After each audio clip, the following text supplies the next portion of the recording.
Pope Leo XIV has entered into the debate around the use of artificial intelligence. The pontiff has talked a lot about AI in the past year. Now it's the subject of his first encyclical, which is a papal declaration, and it's full of warnings. I want to bring in CBS News foreign correspondent Chris Livesay. He is live in Rome with more on this. Chris, good morning. So what warnings did the pontiff raise at the Vatican yesterday?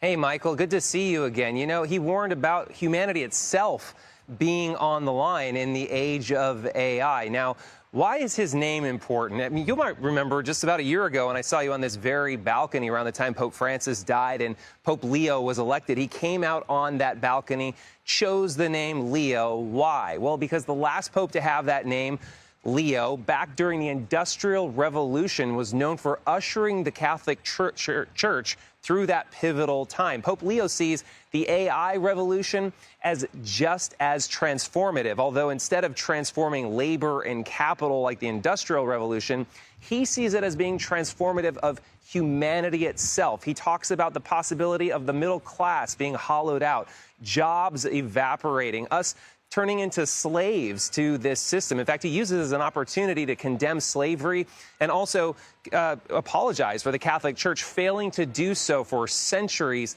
in the past. So he paints a pretty bleak picture, but he also talks about some of the opportunities that are available if we choose not to squander this moment. That's according to a cardinal that I spoke to. Here's what he had to say. So this is not an all-out rebuke of artificial intelligence. Oh, no. It's artificial intelligence is a great human achievement, but we can't renounce responsibility. That's the main point. So again, he speaks about it as this great moment of human achievement, but only if we know how to seize this opportunity, Michael.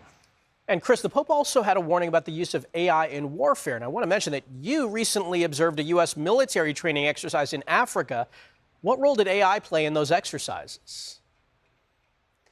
Well, I have to say, I mean, those exercises in the Sahara Desert were both a marvel of human achievement, as Pope Leo might say, but it was also rather chilling to see killer robots, automated systems capable of flying drones, for instance, out onto the battlefield and dropping smart munitions. We also saw a dune buggy completely automated, at least in terms of how it moved in the battlefield, with a machine gun mounted on top of it. Now, the Pentagon insists that all of this technology, when it comes to actually killing a person, will always have a human being in the loop. However, I spoke to a top general of the United States military, and he openly wondered and really struggled with the question of exactly how long that's going to remain the case. Let's say there's an autonomous system that has lethal capacity. Do we have to have a human in the loop when it comes to pulling the trigger?